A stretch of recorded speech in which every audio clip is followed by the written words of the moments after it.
नमस्कार, जय जय सिया राम। पूजा पाठ के इस परिवार में हम आपका हार्दिक स्वागत करते हैं। भगवान सत्यनारायण की पूजा किस ग्रंथ में वर्णित है, ऐसा आज हमें किसी ने प्रश्न किया।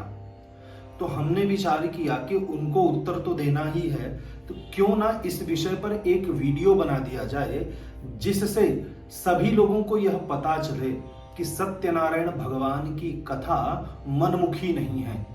ऐसा नहीं है कि बनाई गई है, यह शास्त्रों में वर्णित कथा है। तो किस शास्त्र में, किस पुराण में कही गई है और किस किस प्रकार से कही गई है, इस विषय पर आज हम चर्चा करेंगे।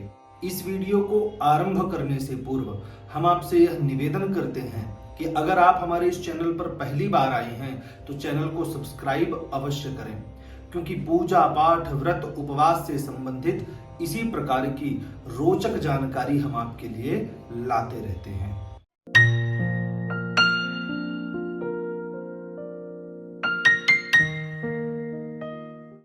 भगवान सत्यनारायण की जो व्रत कथा है, जो व्रत का विधान है, यह 2 पुराणों में वर्णित है। मात्र एक पुराण में वर्णित नहीं है, दो पुराणों में वर्णित है।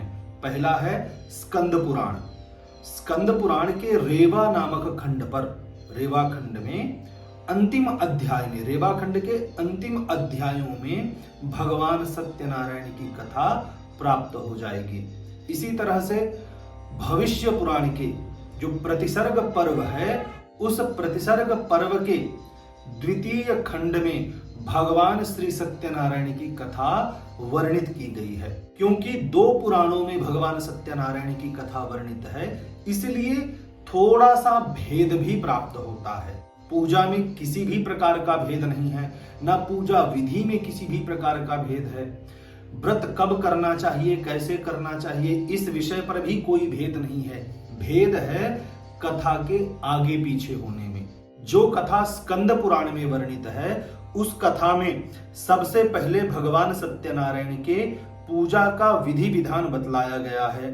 इसके बाद काशीपुर ग्राम के ब्राह्मण की कथा आती है, तत्पश्चात लकड़हारे की कथा आती है, और इसके बाद राजा उल्का मुख की छोटी सी कथा प्राप्त होती है, और साधु वणिक की विस्तृत कथा प्राप्त होती है। सबसे अंतिम में वंशध्वज राजा की कथा है। इसी तरह से भविष्य पुराण में भी भगवान सत्यनारायण की कथा का जो विवरण है, वह इस प्रकार से है। सबसे पहले भगवान सत्यनारायण की पूजा का विधि विधान है, फिर काशी नगरी के शतानंद नाम के ब्राह्मण की कथा है, मणिपूरक नामक नगर के राजा चंद्रचूड़ की कथा है, इसके बाद निषाद अर्थात लकड़हारे की कथा है, और अंतिम में रत्नसारपुर निवासी साधु वणिक की कथा है। स्कंद पुराण और भविष्य पुराण में भगवान सत्यनारायण की जो कथा बताई गई है, उन कथाओं में किसी भी प्रकार का भेद नहीं है। मात्र चंद्रचूड़ की कथा में थोड़ा सा भेद प्राप्त होता है।